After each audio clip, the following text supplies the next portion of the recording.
guys? Welcome back to C&D Sports. We talked about San Francisco last week. We've got San Diego for you this week, and it's the complete opposite here. What happened to the seemingly dominant, or they were supposed to be dominant, San Diego Padres? Yeah, so San Francisco pulled up this season. San Diego pulled down, if you will. Yeah. So obviously when a team like San Francisco pulls up, they stole some wins from the Padres, but Exactly. the Padres weren't playing like a team that was going to get those wins anyways. No. It's been a disappointing season, and why is that? For a team to have is a lot of betting odds and stuff had their win total set at around 94.5. So they were supposed to be around a 95 win team this year, or at least high 90s, which in every league will get you into the, if you get past around 92. Between 90 and 92 wins, Yeah. you're usually going to be a playoff team. Sometimes a good 90 win team, like we saw with the Rays a few years back, sometimes that knocks you out. But you know, with 92 wins, yeah, you should be good, and they were a team that was very much expected to do that. So there's really three factors that play into this, and you mentioned the first one already. San Francisco never dropped off like a lot of people expected them to do. There were other teams that played well, such as St. Louis going on their 17-game win streak. A lot of teams performed better than which obviously if those teams are performing better, where are they getting their wins? In this case, the Padres. They took some wins from the Padres, or at least predicted wins from the Padres. The second one is just overall, they just had mediocre numbers. Again, they're an average team. They're not a bad team overall, but they were a bad team from the middle of August until now. So that's when you need to be a great team, especially when you don't get those early wins or that early dominance we would have expected. Exactly. And then the last factor here is there are guys that have played a lot more poorly than expected when they signed their contracts, or there's some that you could have interpreted this type of play, but there's other guys that I think they put a little bit too much stock in, guys who just could never live up to the expectations that a lot of people put on the Padres. So let's start off with this, breaking down this first factor here, and that is San Francisco not dropping off. As there are a few teams that got out to hot starts at April, San Francisco being one of them. The Kansas City Royals at one point were the best team in baseball for the first few weeks of the year. They dropped off. The White Sox took over like everyone expected. White Sox had a cold start to the year. They came through. The Blue Jays were another team that started off. They were leading their division for a while in April. They dropped off mildly. Obviously, they're still in the playoff mix as we film here on Thursday. By the time this video comes out, a lot of things could change because that wild card race is pretty insane. But back to the Padres here. So again, Blue Jays mildly dropped off. The Rays, the Red Sox, the Yankees, they all caught up. And then you pair this with the fact that it's not only San Francisco that consistently played well. They still have the Dodgers, that they started off the year poorly, but then they came back up into the mix. And of course, they've got to get wins from somewhere. And when you play the Padres in enough series, the Dodgers are just a better team, so they're going to get more wins. The Dodgers weren't really ever a poor team, just considering what they have. They were just a smidge. They were just average, like the Padres. Yeah. Right? They just weren't that great team, but now they are. The Giants are. There are a lot of teams that are great that are what San Diego should have been, stealing wins, like you're saying there. And then you pair that with the fact that the Diamondbacks and the Rockies were, at least the Diamondbacks for one thing, were very bad. I did not expect the Diamondbacks. Obviously, I didn't expect them to make the playoffs or be much of a contender. I did not expect them to be a bottom feeder in the league. And when they perform lower, that means there's a lot more wins up for grabs. And in that case, the Dodgers and San Francisco got more wins. Same goes for Colorado. So those are a factor where just predicted wins just go in the opposite direction of where they're predicted to go. And just some teams didn't drop off like other teams did. And then, of course, we move to the second factor here, and that is the mediocre numbers. Now, when we broke down San Francisco, they were near the top in basically every category. They were top 3 in major hitting categories and pitching categories. For the most part, top 2. Yeah, exactly. And for the most part, 1. Yeah. So you break down if you break down their hitting, they're 8th in the National League in average, 5th in on-base percentage, 10th in slug, 8th in OPS, 10th in home runs, 7th in RBIs, 8th in hits, 8th in runs, all in the National League. That's just a middle-of-the-pack team. They're just an average team.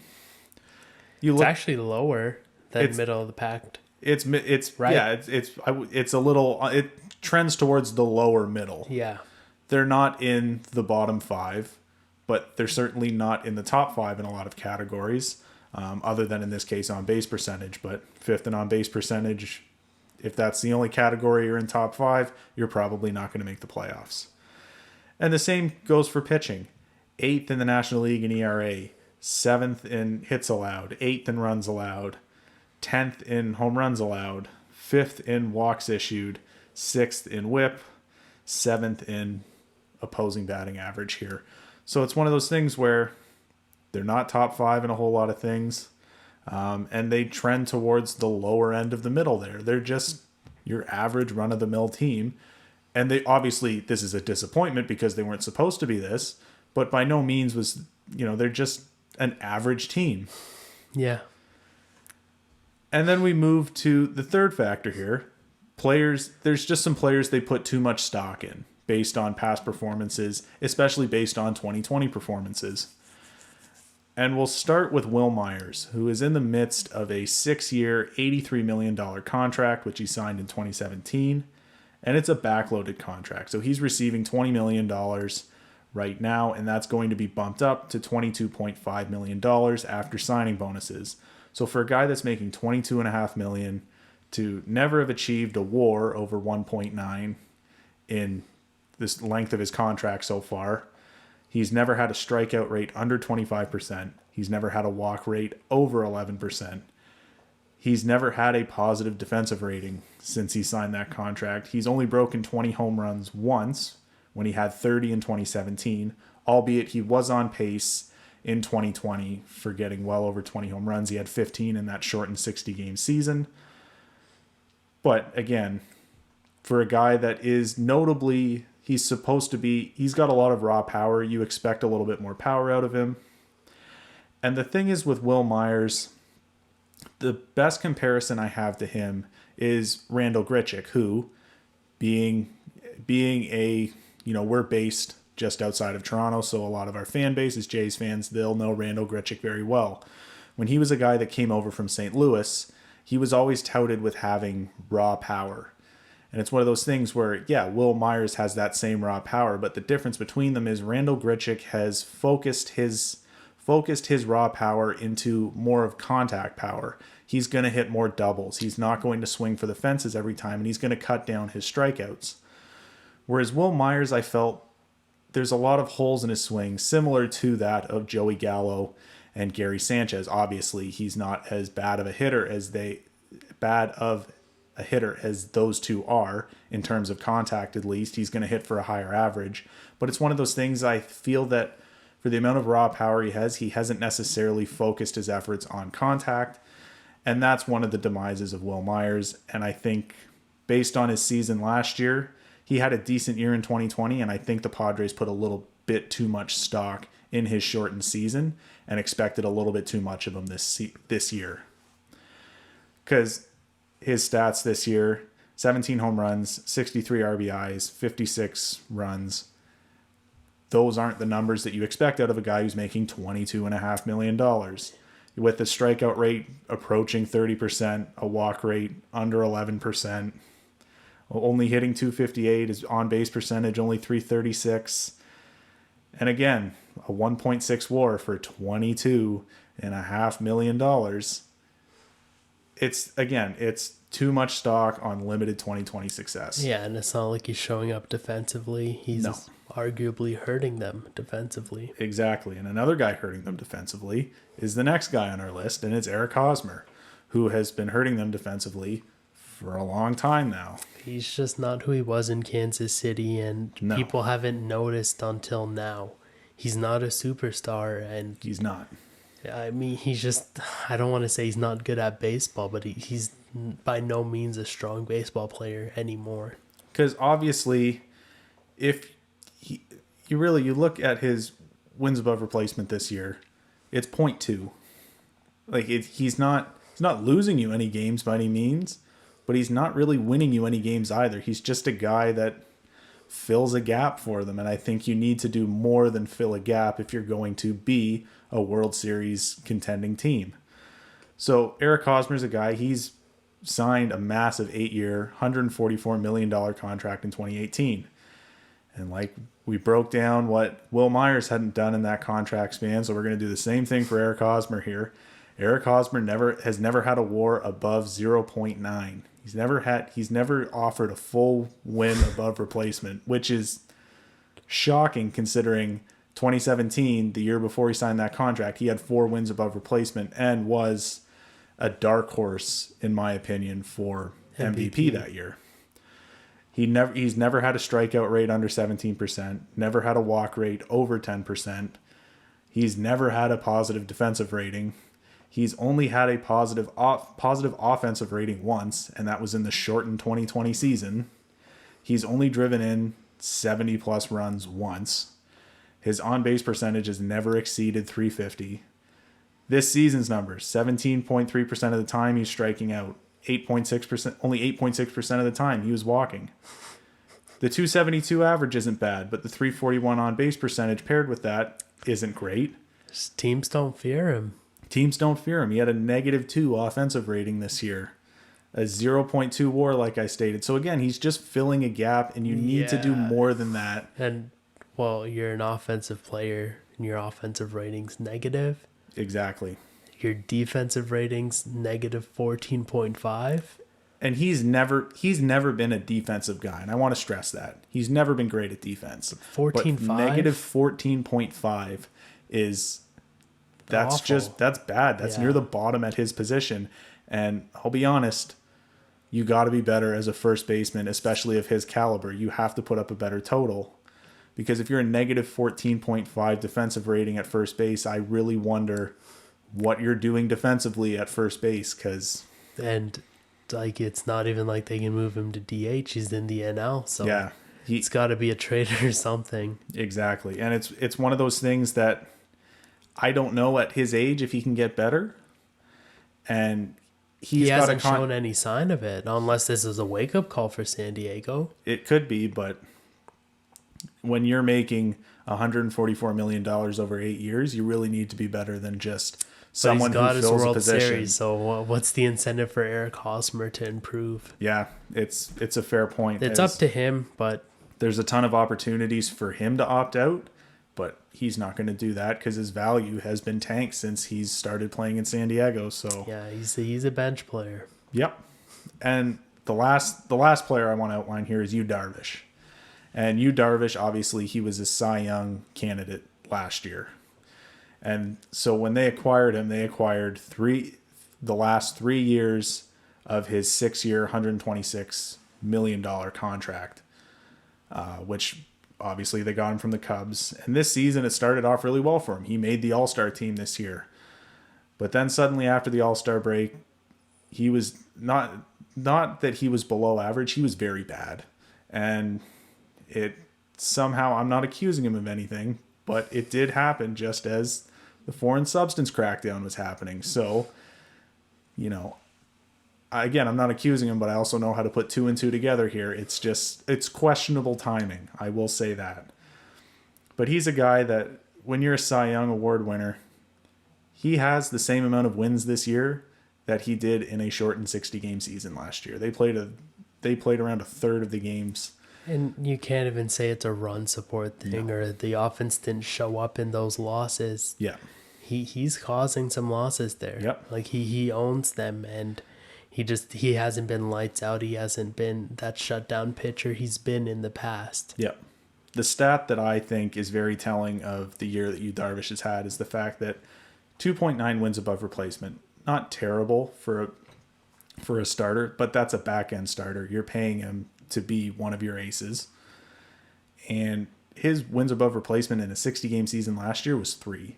So he's already lower than that, playing a full 162-game schedule. So that's obviously extremely disappointing. As there has been glimpses that he's starting to find it now since his struggles. He's starting to... Maybe the pressure's off and if he was on the substances, maybe he's found a way to reclaim his game, but it's definitely a decline for the most part of this season. Yeah. But I will say this. We've kind of been harping on the Padres here. As like we said before, they're just your run-of-the-mill. They were in it until the last couple weeks. They were in the postseason conversation. There's a lot of teams that are going to miss out. They happen to be one of them. But what they have that other teams don't have is they still have hope with the future. Obviously, this team didn't work. But there are guys who are coming up or close to coming up that will help future teams. And will add to guys like Jake Cronenworth, who had a great year. You can put him in numerous spots around the diamond. Obviously, they still have their MVP candidate in Fernando Tatis, another MVP candidate in Manny Machado. So there still is reason for hope. They still have some intriguing young pitchers up here right now in Dinelson Lamet. Ryan Weathers has shown some good things as well.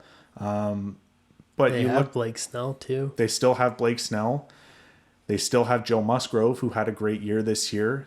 And they should have Mike Clevenger in the rotation next year. So obviously a lot of the things just at their major league level alone, but you look at their prospect system, obviously the prospect system, a lot of guys have graduated. It's not the same system that Fernando Tatis was leading before he was called up, but they still have 4 top 100 prospects. They actually have 4 of the top 60 prospects, which is good. And CJ Abrams at 6th, Luis Campusano at 37th, Robert Hassel, the outfielder, at 43rd, and then Mackenzie Gore, their left-handed starter right now, who struggled a bit this year in the minors, but obviously he's got immense potential at 56th out of 100.